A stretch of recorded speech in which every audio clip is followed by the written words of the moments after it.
엊그제가 어버이날이었습니다.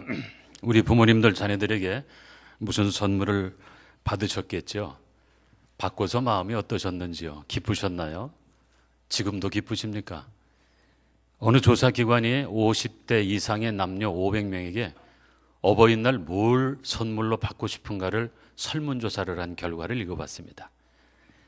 그런데 그 50대 이상으로 대답한 분들 중에 가장 많은 분들이 대답한 것은 아마 여러분들이 짐작하시는 대로 현찰, 56%가 현금을 받고 싶다. 그 다음에 두 번째는 카드나 손편지를 받고 싶다는 분이 18%, 효도 관광 14%, 가전제품 8%, 공연이나 영화 티켓 4%. 그러면 100% 끝났습니다. 500명 중에 누구도 카네이션 받고 싶다고 말한 사람은 한 사람도 없었고요. 또 손주들의 재롱잔치를 보고 싶다고 한 사람도 하나도 없다고 그 설문 결과를 분석한 분이 기록한 것을 보았습니다. 오늘은 우리 교회가 지키는 어버이주일이죠. 나이가 들어갈수록 점점 사는 게 재미없다고 말들을 하십니다. 먹는 것도 재미없고 놀러 가는 것도 재미없고 자식들도 재미없고 인생이 점점 재미가 없다. 그렇게 말씀하시는 분들이 많아지십니다. 어떻게 하면 이런 나이 들어가시는 부모님들을 기쁘게 해드릴 수 있을까요? 그들의 한 번뿐인 생에서 결코 많이 남지 않은 그 시간들을 어떻게 기쁘게 보낼 수 있도록 해드릴까? 이것이 우리 자녀들이 가져야 할 고민이 되어야 할 것입니다. 하나님께서 우리를 그의 모양과 형상을 따라 지으시고 또 우리 부모님을 통해서 이 땅에 보내셨기에 하나님이 우리 존재의 1차 원인이시지만 또 부모님은 2차 원인이 되시는 것이죠. 그래서 어떤 분은 우리 부모님을 눈으로 보는 하나님이라고까지 그렇게 평가했습니다. 성경은 부모님에 대해 일관성 있는 태도를 요구하고 계십니다. 구약 출애굽기 20장 12절에서는 내 부모를 공경하라. 그리하면 네 하나님 나 여호와가 네게 준 땅에서 내 생명의 길이라고 하셨습니다. 너의 부모를 공경하라. 공경하라는 말은 존경하라는 말이죠. 그들의 삶의 어떤 부분에 대해서 부분적으로 칭찬하고 부분적으로 박수 쳐드리고 이게 아니라 그 전 존재를 존경하며 공경하면서 살라고 명령하십니다. 신약 성경에서도 에베소 6장 1절 이하에서 자네들아 주 안에서 너희 부모에게 순종하라. 이것이 옳으니라. 내 아버지와 어머니를 공경하라. 이것은 약속 있는 첫 계명이니 이로써 내가 잘되고 장수하리라. 공경하는 것은 존경하는 것이고 존경한다면 순종하라고 하십니다. 부모님의 존재를 기뻐하시고 또 기쁨으로 부모에게 순종하는 삶을 요청하는 하나님의 말씀입니다. 부모님은 자녀에게 존경받아서 기쁘고 또 자녀는 부모에게 순종해서 기쁜 그런 가정, 그런 기쁨의 공동체, 그래서 가장 행복한 가정이 우리 모두 가운데 있게 되기를 바랍니다. 기쁨은 최고의 덕목입니다. 예로부터 소문 만복내라 있습니다. 웃음이 있는 집에 복이 찾아온다는 말이죠. 복이 찾아와서 즐거운 것이 아니라 즐거워하고 기뻐하면 복이 찾아온다는 그런 말씀입니다. 복은 아무에게나 가는 것이 아님이 분명합니다. 복은 기뻐하는 자에게 가고 기쁨은 축복의 그릇이요 통로가 됩니다. 기쁨은 분명 그리스도인의 대명사입니다. 기쁨은 성령의 열매요 신앙의 표지이기에 신앙이 좋은 분들은 언제나 많이 기뻐하는 모습 볼 수 있습니다. 평탄하고 모든 것이 다 갖추어져서만 기뻐하는 것이 아니라 어려움 속에서도 기뻐합니다. 믿음이 있기 때문입니다. 바울 같은 분은 옥에 갇혀서도 너무너무 힘들었겠지만 그러나 스스로 기뻐하는 비결을 깨닫고 옥 바깥에 있는 분들을 이렇게 권면합니다. 빌립비서 4장 4절 이하의 말씀이죠. 주 안에서 기뻐하라. 내가 다시 말하노니 기뻐하라. 너희 관용을 모든 사람에게 알게 하라. 주께서 가까우시니라. 오늘 본문에서도 다윗이 왕으로 추대받는 장면이 그려져 있습니다. 그 마지막에 성경은 이렇게 기록합니다. 이스라엘 가운데에 기쁨이 있음이었더라. 이스라엘 가운데 기쁨이 있었다는 것입니다. 첫째로 하나가 되는 기쁨입니다. 38절에 보면 이 모든 군사가 전열을 갖추었다 했습니다. 그 모든 군사라고 한 것에 대한 구체적인 내용은 앞에 23절 이하 37절까지 상세하게 기록되어져 있습니다. 각 지파별로 인원수까지 다 기록되어 있어요. 그 수를 합쳐보니 34만 822명. 그 모든 군사가 다 성심으로, 다 한마음으로 다윗을 왕으로 세우게 되었다는 것입니다. 우여곡절 끝에 이스라엘의 새 왕이 탄생하죠. 사울은 전쟁터에서 죽었습니다. 죽을 때 아들들이 다 죽습니다. 그래서 아들이 후계자가 되는 게 아니고 다윗이 왕이 됩니다. 그러나 어느 시대에나 왕이 된다는 것에는 많은 장애물이 있고 그것을 시기하는 많은 사람들이 있어서 간단하지 않습니다. 그 자리를 욕망하는 사람이 얼마나 많았겠습니까? 게다가 다윗은 이제까지 사울 왕에게 미움을 받아 쫓겨다니던 도망자였으며 공직을 한번 감당한 경력도 없으며 기껏 광야 아둘람굴에서 자기를 따르는 사람 400명을 지도한 경력이 전부였습니다. 그 400명도 대부분 환난을 당한 자나 빚진 자나 마음이 원통한 자에 불과했지요.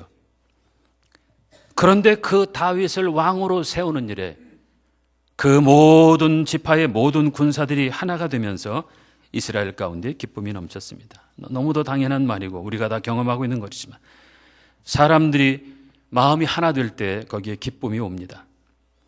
서로 다른 지파들, 서로 다른 사람들, 이해 태산이 탈락했으나 다윗을 왕으로 세우는 일에는 오직 하나가 되었고 그래서 그들은 한결같은 기쁨을 누립니다. 34만 822명, 오합지졸이 아닙니다. 전쟁을 경험한 군사들이요, 각 지파의 리더들입니다. 나름 지도력이 있고 영향력을 끼치는 지도자들도 많이 있었습니다. 어쩌면 객관적으로 다윗보다도 탁월한 사람들도 많았을지 모릅니다. 그런데 그들이 다윗을 왕으로 세우는데 오직 한 마음이 되었습니다. 어떤 사람은 양보하는 마음으로, 어떤 사람은 자기를 낮추는 마음으로, 어떤 사람은 순종하는 마음으로, 어떤 사람은 사랑과 존경의 마음으로, 어떤 사람은 믿음으로 그 다윗을 왕으로 세우는 일이 하나가 되었을 것이며 그렇게 하나가 될 때 그곳에 기쁨이 있었습니다. 보라, 형제가 연합하여 동거하며 어찌 그리 선하고 아름다운고. 형제가 사이 좋을 것 같지만 그러나 사이 좋은 형제가 많지 않습니다. 가족들이 다 사이좋고 행복할 것 같지만 그렇지 않습니다. 과거에 비하면 잘 사는 것이 10배도 20배도 잘 살지만 그 옛날 임금들보다 더 잘 입고 잘 먹고 사는 대부분의 사람들이지만 그러나 행복과 기쁨이 그 잘 사는 것에 비례하지는 않는 것 같습니다. 부모가 유산이 많아서 자식들에게 유산을 나눠주면 그 몇 억씩 거저받았으니 얼마나 감사하겠어요? 그러나 다 감사하고 고마워하고 형제가 연합하여 잘 살까? 그렇지 않다고 그러더라고요. 어느 분 말씀 들어보니까 5억이나 물려줬는데도 그냥 원통하다고 그러고 억울하다고 그러고. 왜? 형이 7억을 받았대나요? 그래가지고 형제간의 원수가 돼가지고 그렇게 많은 돈을 부모가 물려주셨는데도 감사하고 연합하고 화목하는 것이 아니라 그렇게 갈등하면서 삽니다. 이런 얘기들 하십니다. 부모의 기쁨은 자식들이 한 마음이 되는 것입니다. 늙어가시는 부모님이 자녀들에게 바랄 것이 무엇이 있겠습니까? 뭘 많이 갖다 바치고 맛있는 거 사주고 좋은 옷 입혀줘도 그리 그 기쁨은 오래가지 않을 것입니다. 정말로 그들을 기쁘게 하는 일은 여러 형제들이 연합하여 하나가 되는 일입니다. 서로를 향한 미움과 그리고 갈등들을 다 내려놓고 사랑으로 용서하고 축복하며 하나가 될 때 그 연합한 형제들을 바라보는 부모는 오래오래 그 기쁨으로 살아가게 되실 것입니다. 형제가 연합하여 동거하며 어찌 그리 선하고 아름다운고. 화목하지 못한 형제가 있습니까? 내 다시는 얼굴 보나 봐라. 연을 끊고 사는 형제가 혹시 없습니까? 연합하여 하나가 될 때 그것이 우리 부모님들께는 그 무엇도 대체할 수 없는 가장 큰 기쁨이 될 것입니다. 교회의 하나됨도 한 몸으로서 지체로서의 하나됨임을 바울은 고린도전서 12장에서 가르칩니다. 우리가 몸은 하나지만 몸에 여러 지체를 가지고 있지요. 모든 지체가 같은 기능을 가진 것이 아닙니다. 발과 손이 다르고 눈과 귀가 다릅니다.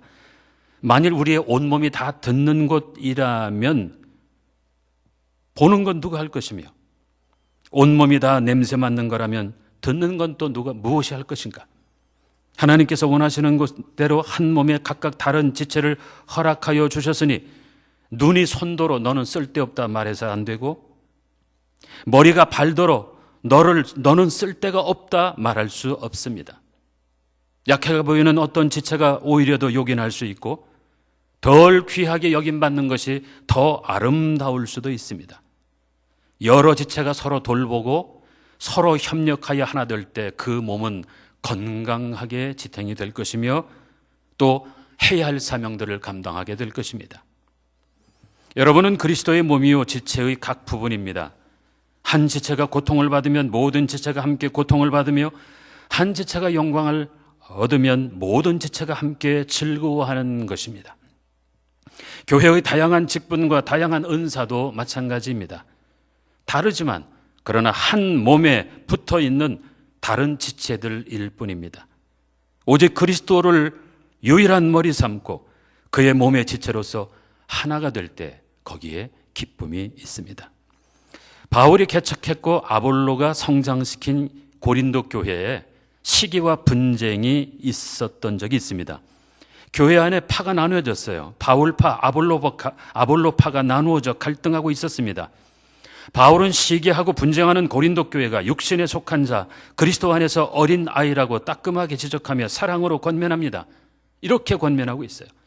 아볼로는 무엇이며 바울은 무엇이냐?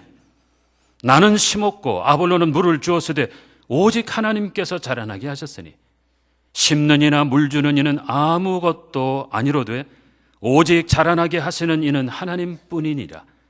심는 이와 물 주는 이는 한 가지이나 각각 자기의 일한 대로 상을 받으리라. 이 바울의 권면으로 고린도 교회의 분쟁이 해결됐는지는 알 수 없으나, 그러나 바울은 정확하게 하나님의 마음으로 사랑으로 그들을 권면했습니다. 사람을 따라 파가 갈라지는 것은 그것은 그리스도 안에서 어린아이의 모습이라고 했습니다. 오직 자라나게 하시는 하나님, 오직 그 모든 것을 다스리시는 하나님의 주권을 인정하고 하나님께만 영광을 올리고 각 사람은 자기 일한 대로 하나님께서 또 상을 주시고 갚아주실 것입니다. 남편과 아내가 기쁘게 되는 원리도 다르지 않습니다. 둘이 한 몸을 이룰지로다. 마치 두 장의 종이를 강력한 접착제로 붙여 한 장으로 만든 것처럼 부부는 그렇게 하나 될 때 기쁨이 있습니다. 사랑과 그리고 순종으로 하나가 되는 부부에게는 하늘의 가장 큰 축복, 즉 기쁨이 떠나지 않게 됩니다. 예수님은 오늘도 우리를 위하여 이렇게 기도하실 것 같습니다.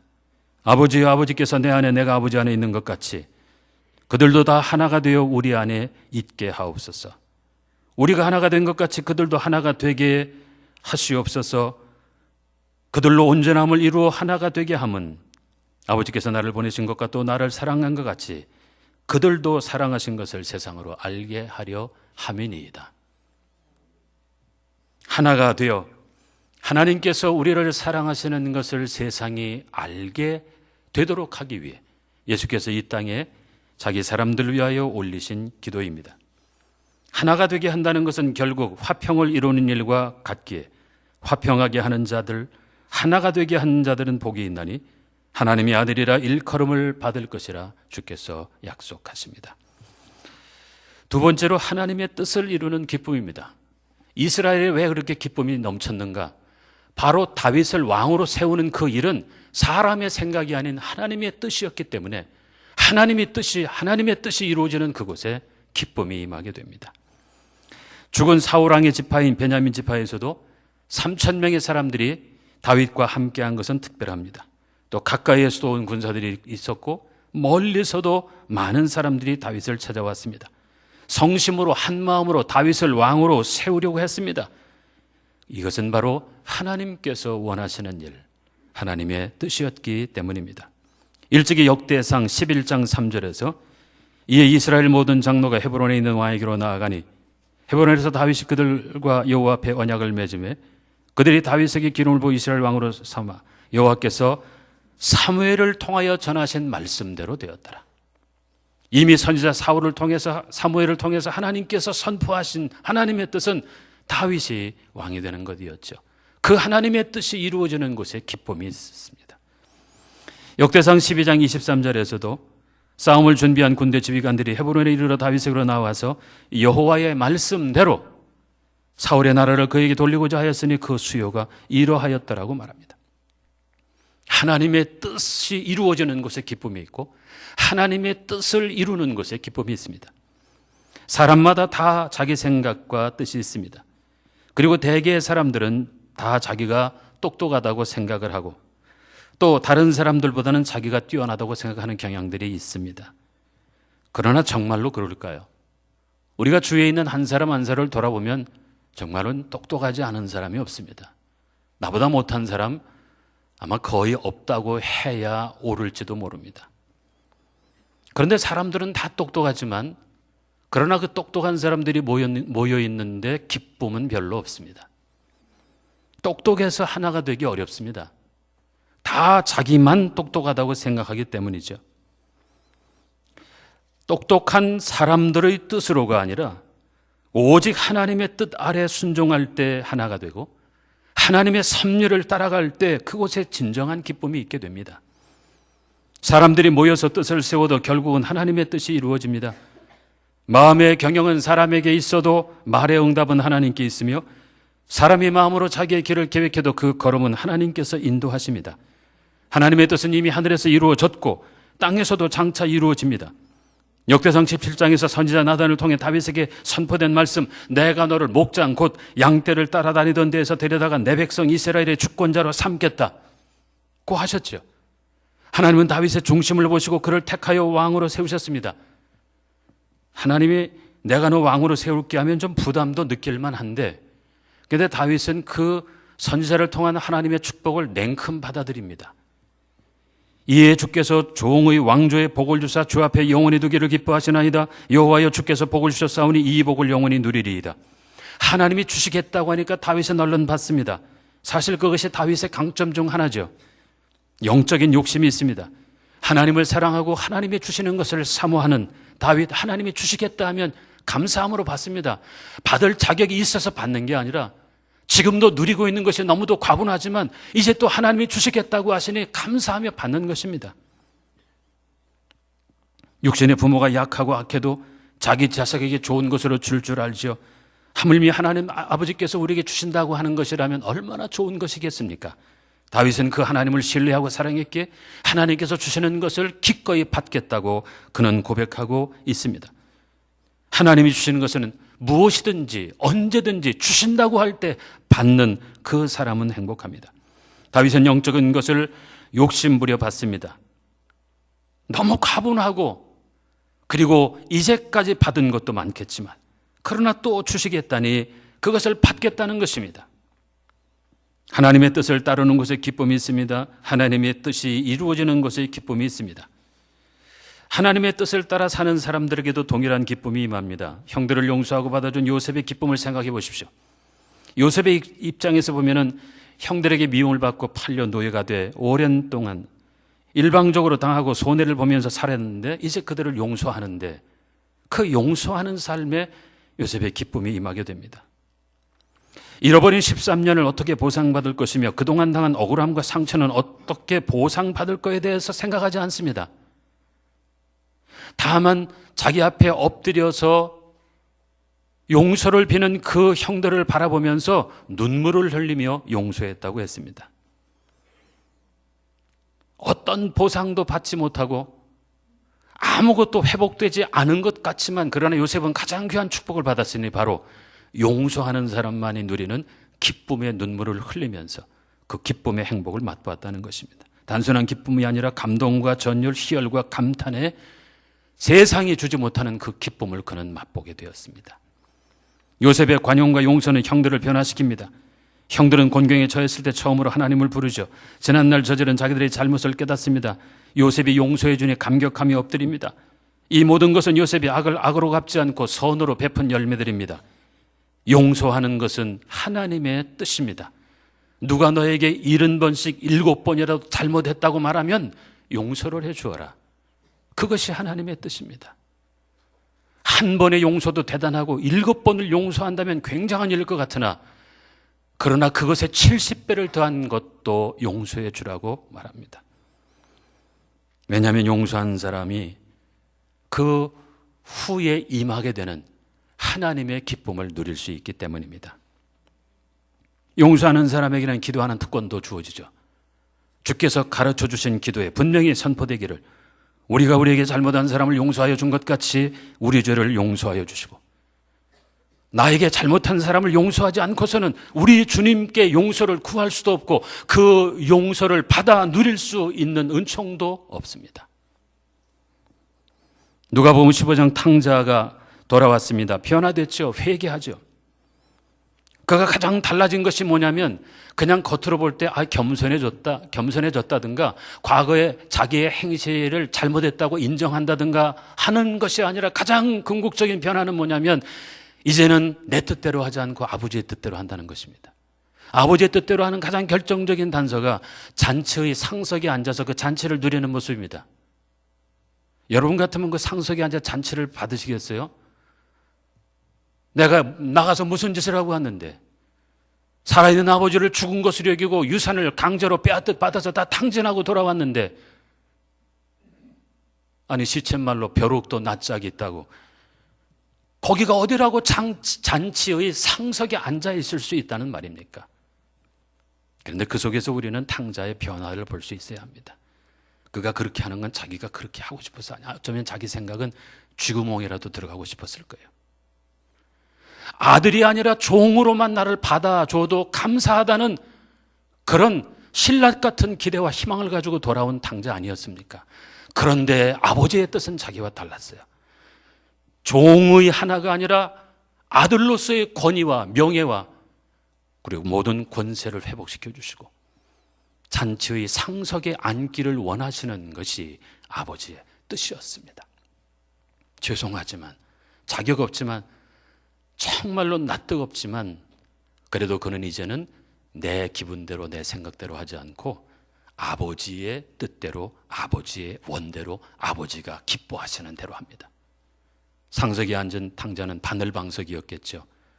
그러나 돌아온 아들이 잔치의 상석에 앉아있는 모습을 바라보는 아버지의 마음은 기쁨이고 감사였을 것입니다.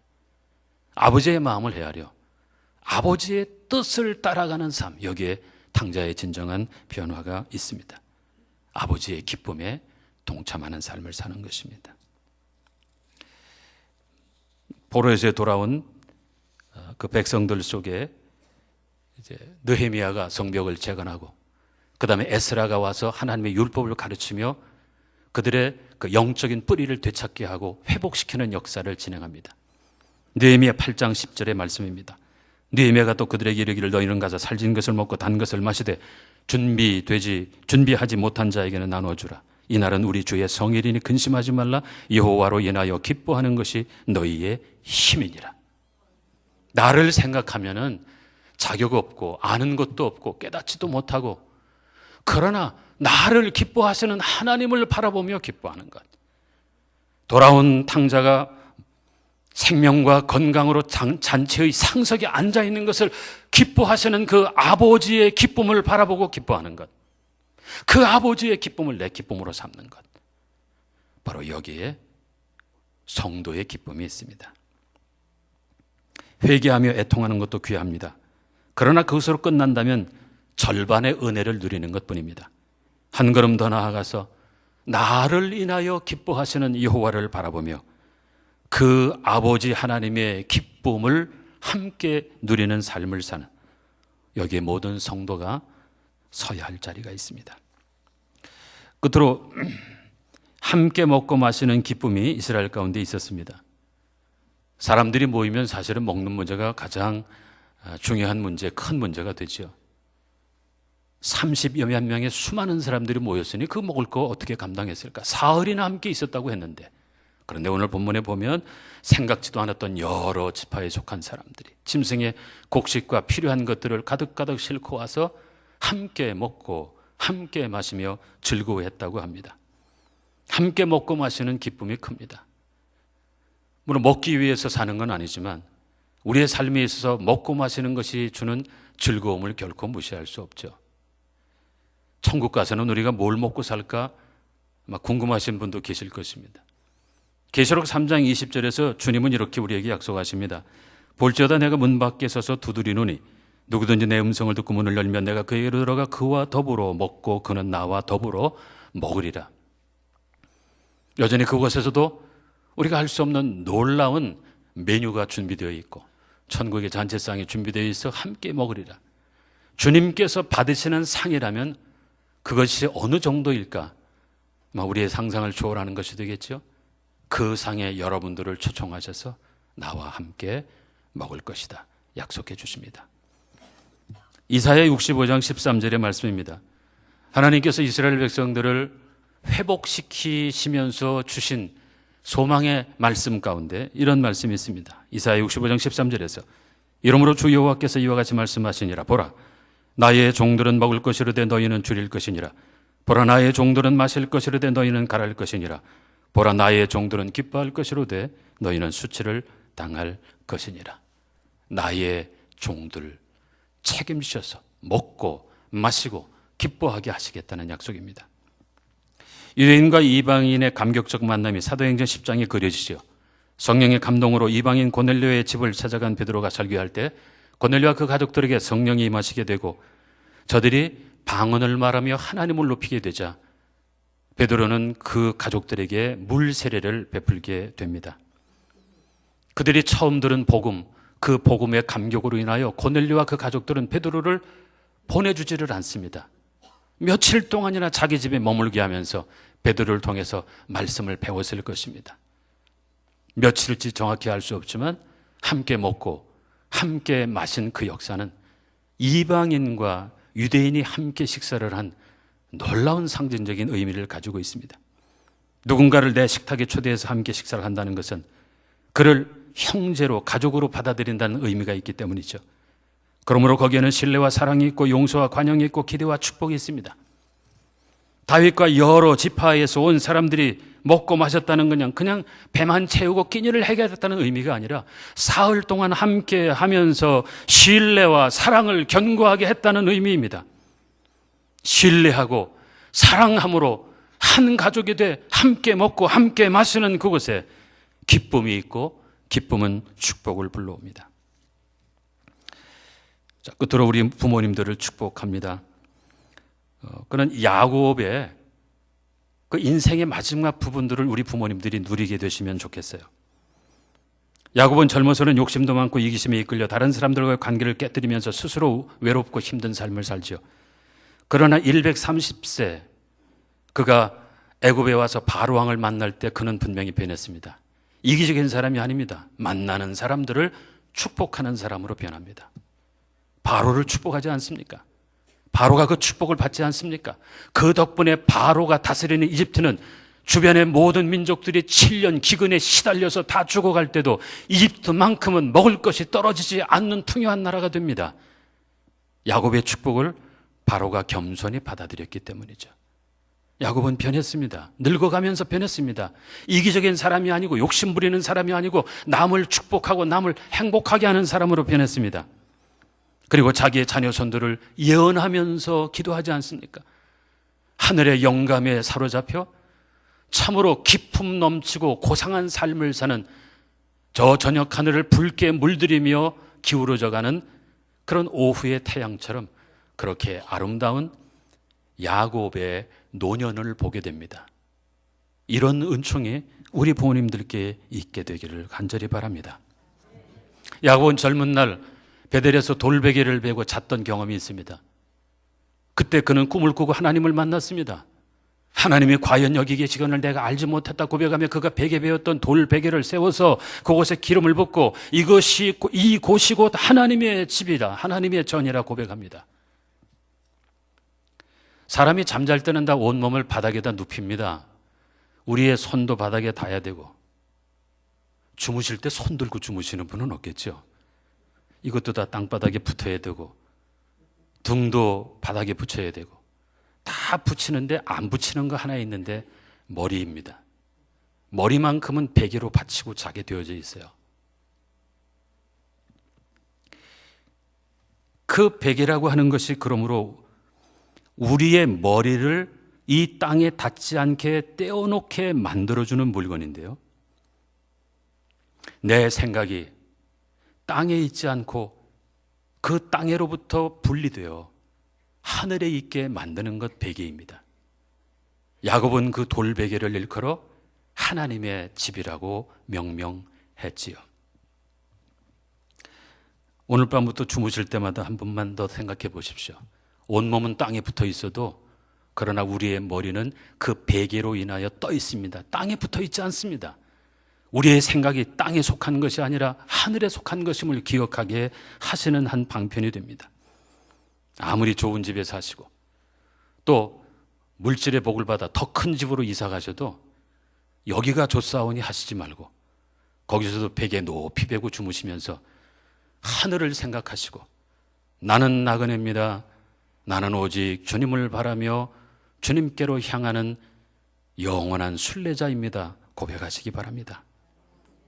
세상적으로 성공하고 훈장을 받고 돈을 많이 벌어도 그래도 베개 베고 주무실 때마다 우리의 머리가 땅에서부터 떨어져 공중에 떠 있다는 사실을 기억하시면서 나의 소망은 이 훈장에 있지 않습니다. 오직 주님께 있습니다. 그렇게 하늘을 바라며 살아가는 은총이, 즉 야곱의 베개를 기억하며 살아가는 은혜가 우리 모든 부모님들과 여러분들에게 있게 되기를 바랍니다. 영원한 소망으로 사십시오. 즉 하나님의 꿈을 믿고 받아들이십시오. 하나님께서 여러분들을 향하여 꿈을 갖고 계십니다. 이사야 40장 2절에서 너희는 예루살렘의 마음에 닿도록 말하며 그것에게 외치라. 그 노역의 때가 끝났고 그 죄악이 사함을 받았느니라. 그의 모든 죄로 말미암아 여호와의 손에서 벌을 배나 받았느니라 할지니라 하시니라. 이제 다 끝났다. 그 죄악의 사함을 다 받음으로 그 노역의 때가 이제 끝났다. 이것이 그리스도 예수 안에 있는 여러분들 향한 하나님의 꿈입니다. 더 이상 죄의 짐에 눌리지 않게 되기를 바랍니다. 죄로부터 자유케 되고 그 자유함을 주신 주의 은혜를 믿음으로 바라보시면서 하나님의 꿈, 영원한 소망으로 살게 되시기 바랍니다. 이사야 66장 13절 이하입니다. 어머니가 자식을 위로함 같이 내가 너희를 위로할 것인즉 너희가 예루살렘에서 위로를 받으리니 너희가 이를 보고 마음이 기뻐서 너희 뼈가 연한 풀의 무성함 같으리라. 여호와의 손은 그의 종들에게 나타나겠고 그의 진노는 그의 원수에게 더하리라. 하나님의 꿈은 자기를 믿는 자들을 구원하시는 것입니다. 이스라엘을 용서하시고 구원하시듯 믿는 자에게 영생을 주시는 것이 하나님의 꿈입니다. 그 하나님의 꿈을 여러분의 영원한 소망으로 삼으세요. 그 영원한 소망을 굳게 붙잡고 여러분들의 마음이 기뻐지게 될 때 그 기쁨이 양약이 되어 뼈를 새롭게 하고 강건하게 해 주실 것입니다. 믿음이란 기뻐하는 것이며 또 기쁨을 찾는 것입니다. 하나님께서 우리에게 주신 약속을 우리의 소망, 영원한 소망으로 붙잡고 그 안에서 기쁨을 찾는 기쁨으로 살아가는 여러분들 모두가 되시기 바랍니다. 가장 행복한 사람은 죽을 때 웃는 사람입니다. 마지막에 웃는 사람이 제일 행복합니다. 그렇게 죽은 분 중에 한 분이 스데반 집사입니다. 마지막에 웃는 바로 그 행복, 마지막에 가장 기뻐하는 그 은총이 여기 계신 우리 모든 부모님들과 자녀들의 것이 되시기를 간절히 축복하며 기원합니다. 기쁨의 공동체를 소망하고 영원한 기쁨의 나라를 소망하고 마침내 마지막에 웃는 최후의 승자들이 다 되시기를 우리 주님의 이름으로 축원합니다.